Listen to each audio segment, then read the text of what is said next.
Magandang araw po sa inyong lahat at sa oras na ito, meron naman tayong iba na naman na review sa ating punto por punto pero sa dulo po ng video may sasagutin po tayong tanong na galing sa ating comment section sa YouTube kung saan ang nakalagay doon is Father Darwin, pwede po ba gamitin ang holy and exercise salt sa pagtimpla ng nilutong pagkain? Yan ang kanyang katanungan na ating sasagutin sa dulo ng video ito.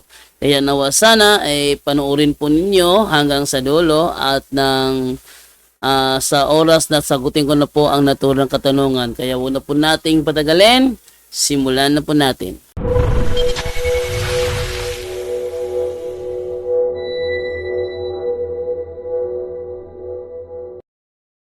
Magandang araw po mga kapuntos at sa araw na ito po meron po akong tampok na video para sa inyo at sana ay magustuhan ninyo.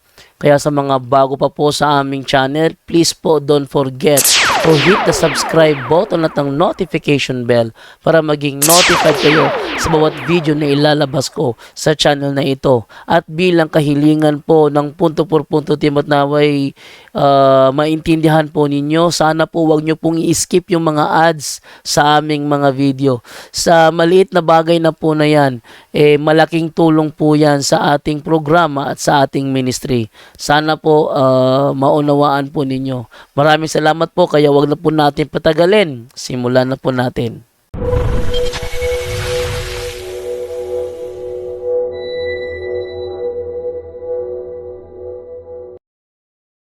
Hello po, Bro Nando, at magandang gabi po sa lahat po ng nanonood ng Punto por Punto at sa lahat po ng mga post po natin na hindi mo na po sa isa dahil marami po sila. Aray po kayo. Meron na pong katanungan tungkol po dito sa Isaiah 19 versikulo 19 dahil po may ano po dito na nakalagay na monument po doon sa sa NIV. Pero dito sa magandang balita, parang bato. Ano po ba itong tamang context dito, Bro Jando? Siyempre bro, pag monumento, bato talaga yung bro. Kasi po, pinasa ko kasi to sa kumpare ko na ay insin. Nagalit siya sa akin, bakit daw may ganung sabi ko, Ba't siya magagalit? Ba't siya magagalit? Yung sa kanila nga, bronze. Monumento ni Manalo sa kanila, bronze nga eh. Ang kinagalit niya dito, bakit daw ginawa ng rebulto yung Diyos Ama? Sabi ko, ano magagawa natin? Parang yan yung ibig sabihin diyan. Ano? Ang Diyos Ama ginawa ng rebulto? Parang ganun ang unawa niya doon sa Wala Bible ating basahin na kung may nakalagay ba dito na Diyos Ama ang ginawa ng rebulto. Okay, ano yun? Isaiah 19:19. O, tingnan natin. Isaiah 19:19. Ang sabi ganito, si Yahweh ay ipagtatayo sa Ehipto ng isang altar at siya'y pararangalan sa pamamagitan ng isang haliging bato sa may hangganan ng lupain. Ito pala, naunawaan ko na.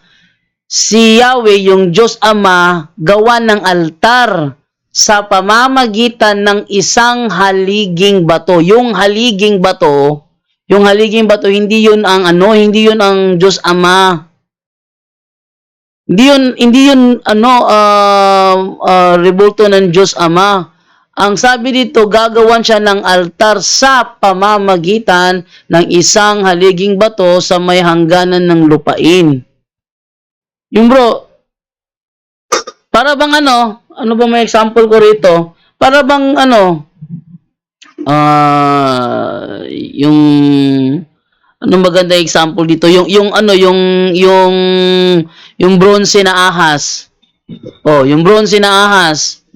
Representative yun ng pero hindi yung bronze na ahas, hindi yun ang rebulto ng Diyos Ama. Pero it represents God the Father na ililigtas ng mga Israelita. Walang ganun ba? Sige po. Sa ibang salin monument yan? Anong version bro? Sa NIV. NIV, ating basahin sa NIV. And that day there will be an altar to the Lord in the heart of Egypt, and a monument to the Lord at its border. Ayun. Yung Haliging Bato, yun ang monumento ng Panginoon. Ayun, oh.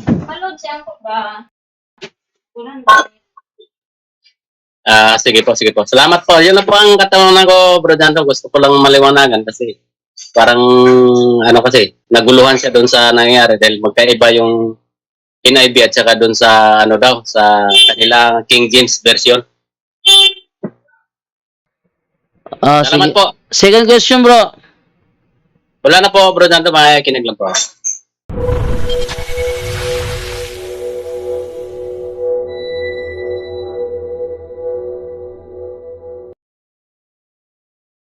Ayan, so ako ay nandito na ngayon para sagutin natin yung tanong ni Lindel Mamolo 369. Ang tanong niya is, Father Darwin, pwede po ba gamitin ang holy and exercise salt sa pagtimpla ng nilutong pagkain? Ang sagot ay pwede. Pwede. Luto ka ba ng paksiw? Lagyan mo ng asin. Pwede mong gamitin yung holy and exercise salt. O sa pagprito ng isda, sa paggawa ng tinola, pwede mo siyang gamitin. Lalo na kapag ikaw ay nasa piyesta. Halimbawa, ang lugar na pinuntahan mo ay may mga uso doon yung mga occultism spells gaya ng pikpik, palatay, mga ganon. Pwede mong gamitin yon before ka kumain. Pag binigyan ka ng pagkain, pwede mong lagyan ng holy exercise salt. You pray to break the seals and consecrations.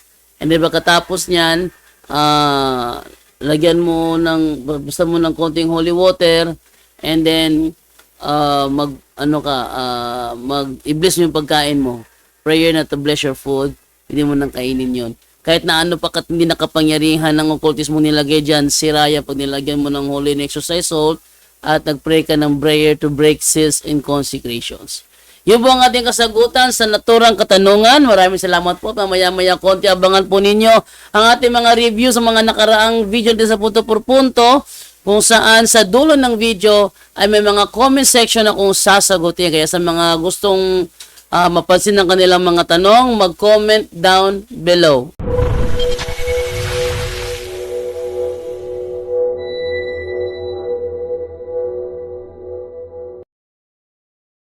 Magandang gabi sa lahat, no? So, first time ko po dito sa Punto for Punto.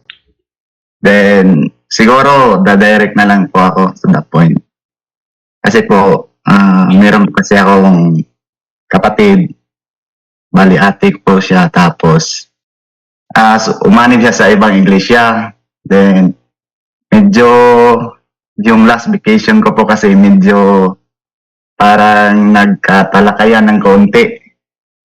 Hindi naman ako nag-topic, siya po nagsimula, tapos yun po, nasagot ko po siya dahil na rin po sa palagi kong pag-subaybay sa punto por punto, tapos Sekta po yung iglesia po. INC. Yes po. Okay po, go ahead. Ano yung topic nila? Ano topic nila?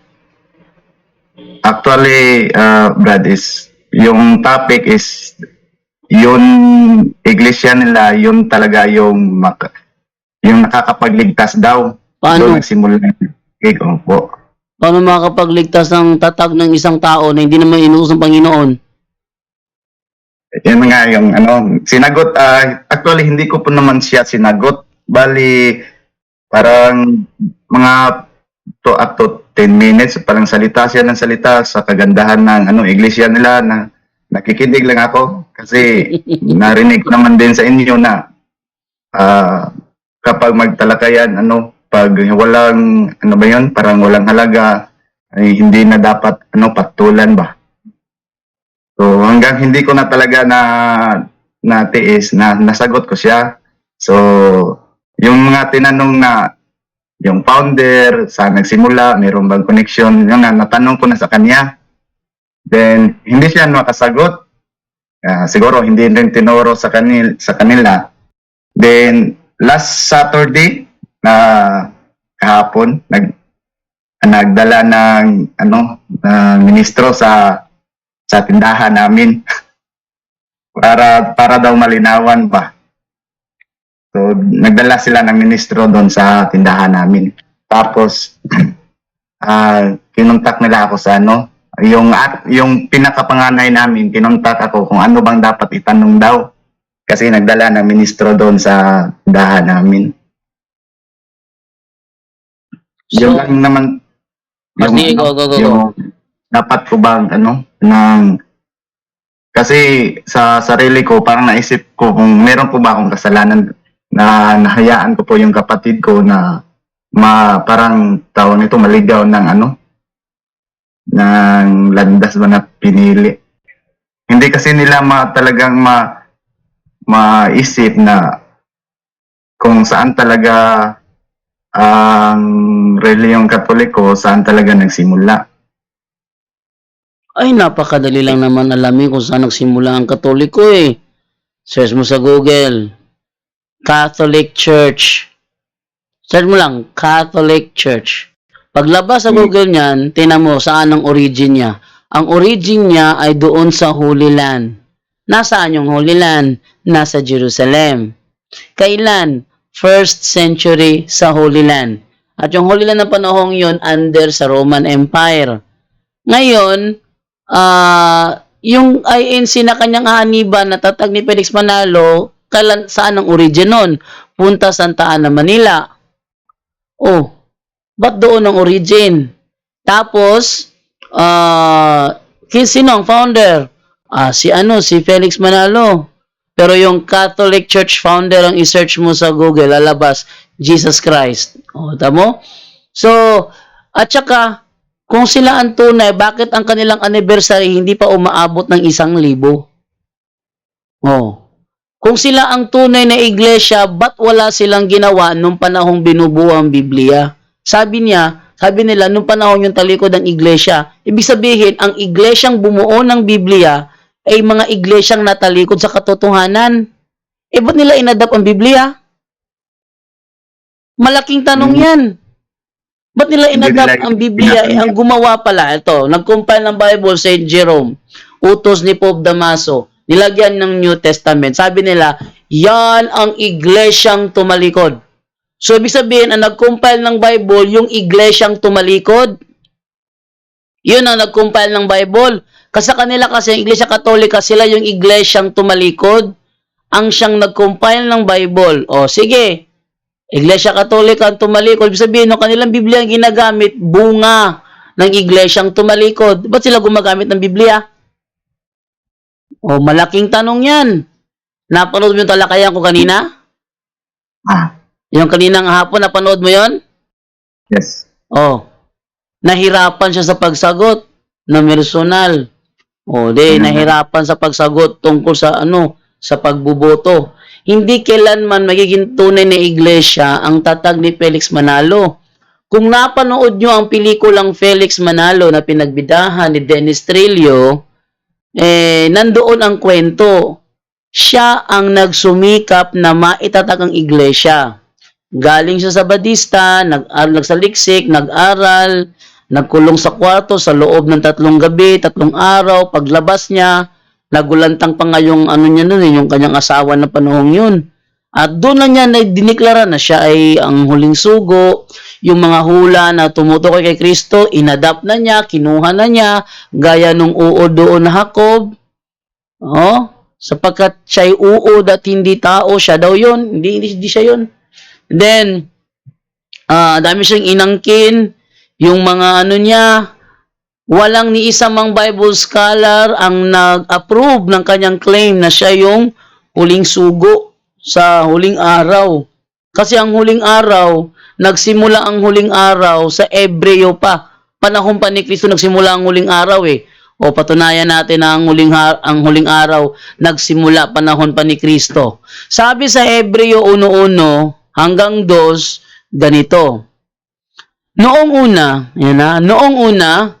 nagsalita ang Diyos sa ating mga ninuno sa iba't ibang panahon at sa iba't ibang paraan sa pamamagitan ng mga propeta.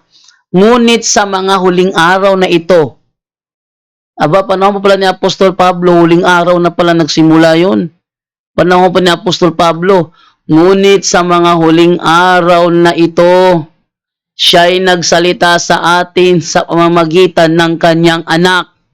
Oh, so ang huling sugo sa mga huling araw, ang Panginoong Hesukristo. Siya ang huling sugo. Hindi si Felix Manalo. Ang dami nilang pinagkiklaim na kanilang ina-attribute kay Manalo, pero kung hanapan mo ng ng Bible scholar na sumusuporta, kaya mo, yung Ibong Mandaragit, si Manalo daw yun, hanapan nyo ng Bible scholar, sinong Bible scholar nag-approve niya na si Manalo yung Ibong Mandaragit? Wala silang maipakita. Ang ginagawa nila, gumagawa sila ng mga tagpi-tagpi ng mga ebidensya daw, at ginagawa nilang buo, and then yun na kanilang ebidensya, in which, ang tawag doon ni Father Darwin, accommodated sense. Hindi yun ang intention ng author, pero yun ang kanilang ginagawa, ICGCs. So, hindi kailangan magkano yan, bro. Huwag kayong magalit sa amin, ha, INC, ha. Kasi, kapag kayo ang mangaral, sinasabi nyo rin na pag hindi lumabas sa Katoliko, may impyerno. Alangan na kayo lang ang umatake. Siyempre, sasagot din kami. Huwag kayong magalit sa amin. Sasagot lang kami.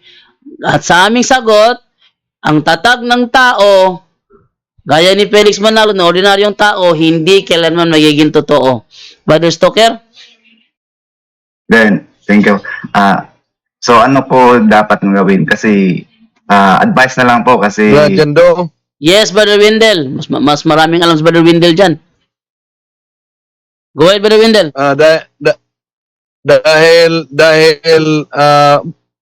dahil may ministro na pupunta at magtanong, gustong magtanong siya, tanong mo para yung diretso-diretso, knockout agad.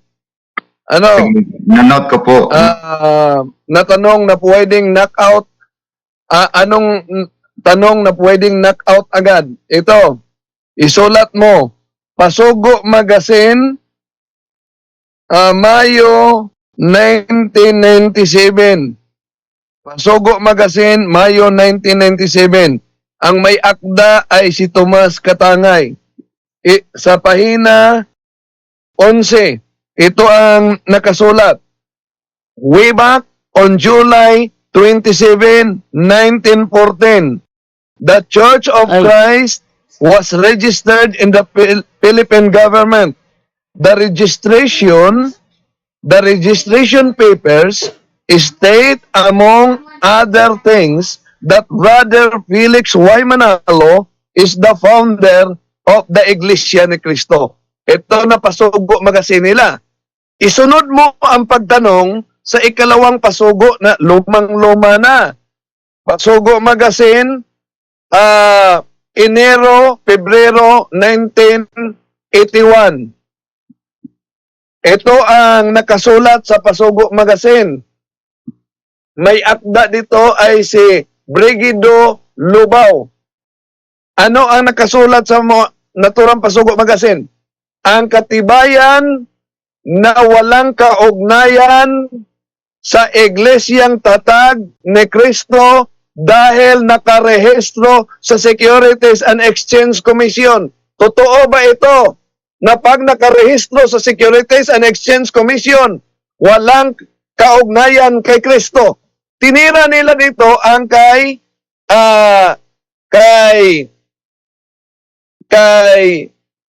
Brother L. Soriano. Kay Brother L. Soriano daw, hindi nakarehistro sa Securities and Exchange Commission. So sabi nila dito, ang hindi nakarehistro sa Securities and Exchange Commission, walang kaugnayan kay Kristo. Paano ngayon, itong pasugo nila, sabi sa pasugo, rehistrado sila sa SIC. Yan po, kapatid. Yun.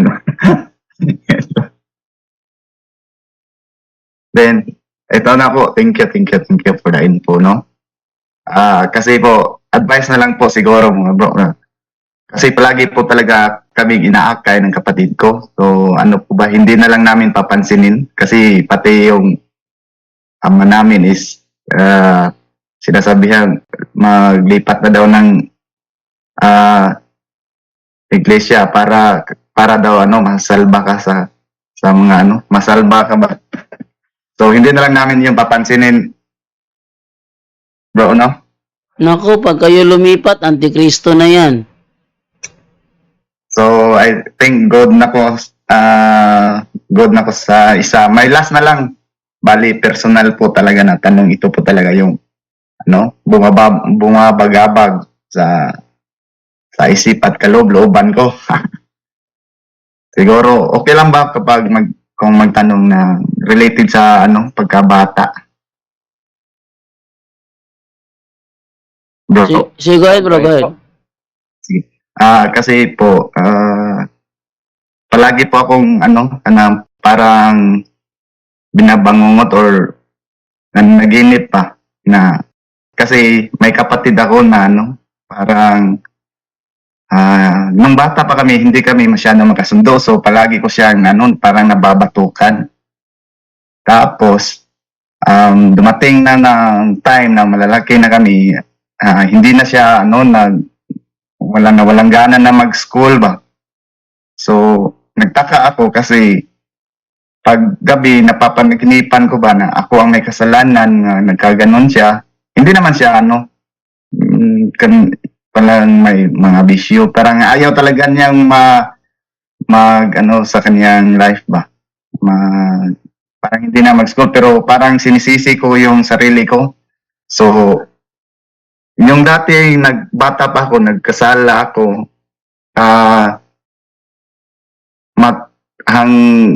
ngayon is pinagsisihan ko na po. Pero talagang kahit medyo hihirapan akong patawarin yung sarili ko kasi talagang parang kumbaga feel ko talaga na ako talaga yung may kasalanan kaya siya nagkaganon. So, okay lang po ba yun na para sinisisi ko yung sarili ko sa nangyari sa kapatid ko? Okay, kapatid, ano po yung nangyari sa kapatid niyo po? Para pong nawala ng gana sa kanyang buhay ba na mag-school.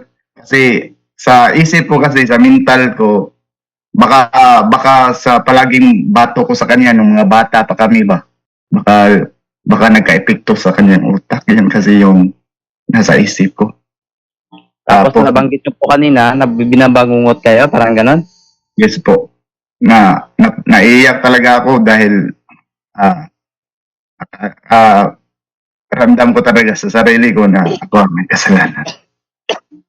Okay po, at patungkol po dun sa binabangungot kayo, punta muna tayo sa spiritual. Brother Windel Talibong. Yes, kailan lang po ilang tayo, no? Ng mga bangungot na yan. Usually yan, pagkabangungot, kakaibang yung kakaibang espiritu, yung mga parang may nakikita, no? Minsan parang may yumayakap na parang itim na So, maraming klase yung bangungot.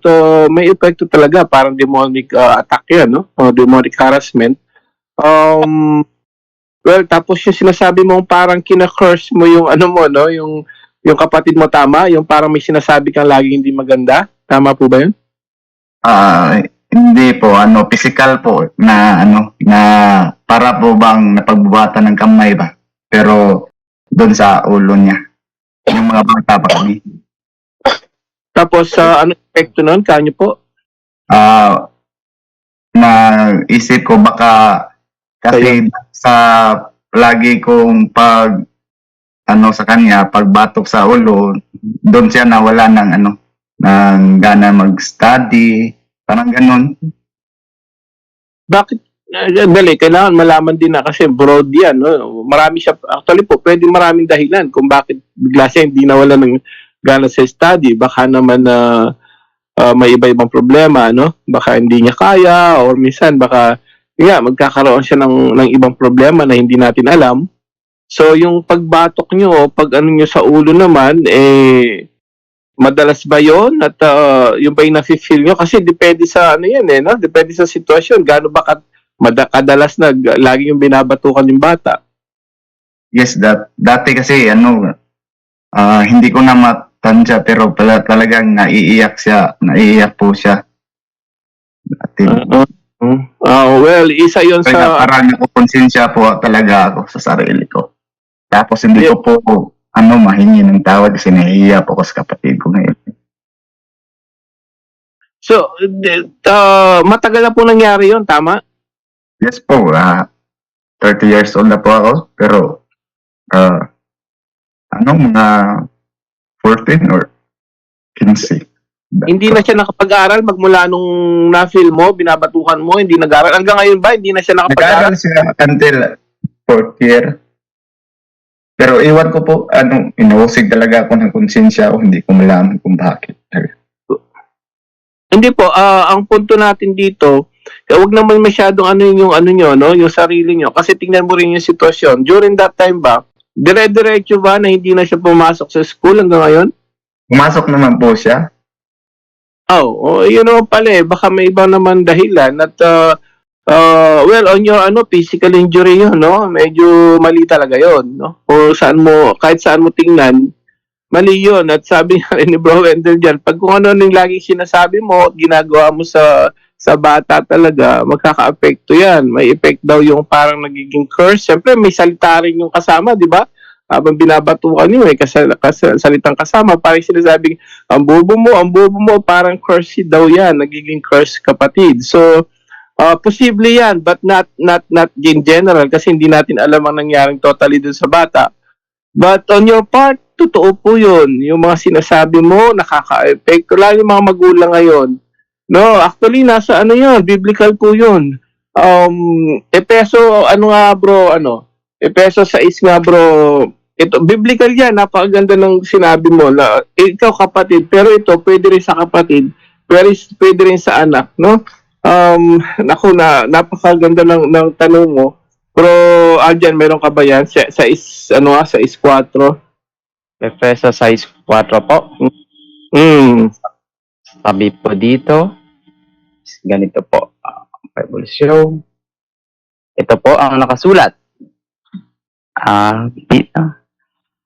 At mga ama, huwag ninyong ibunsod sa galit ang inyong mga anak, kundi akayin ninyo sila sa pagsasanay at pangaral ng Panginoon.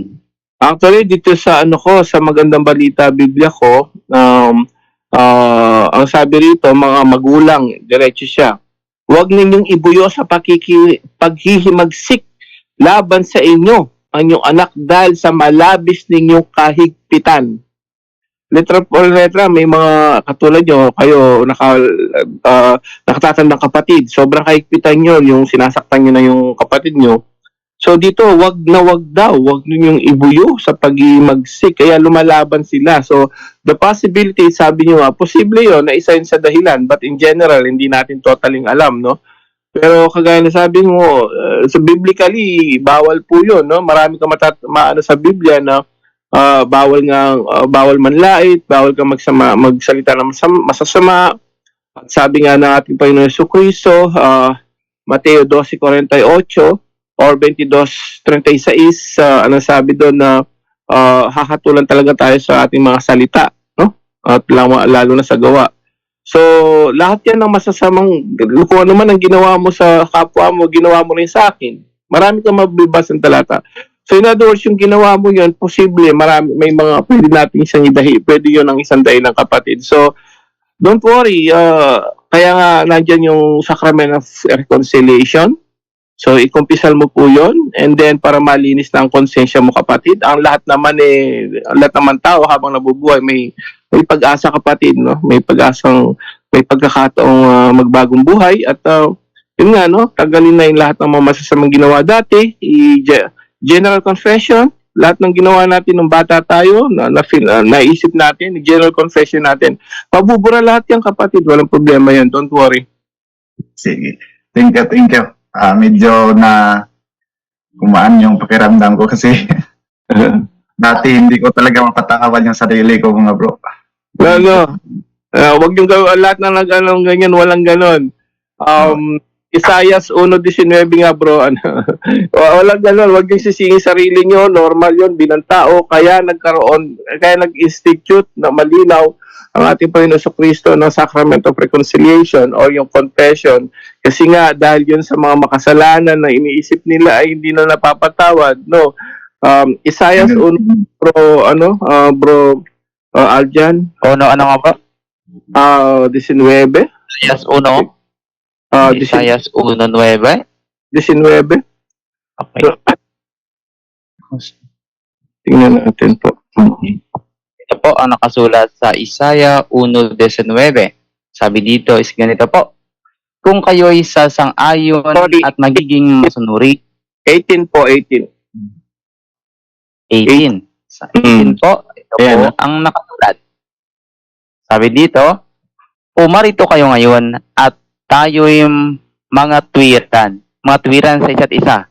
Sabi ng Panginoon, bagaman ang inyong mga kasalanan ay tulad ng matingkad na pula, ang mga ito'y magiging mapuputi na parang niebe. Bagamay ito'y mapulang-pula at mga ito'y magiging parang balahibo ng tupa.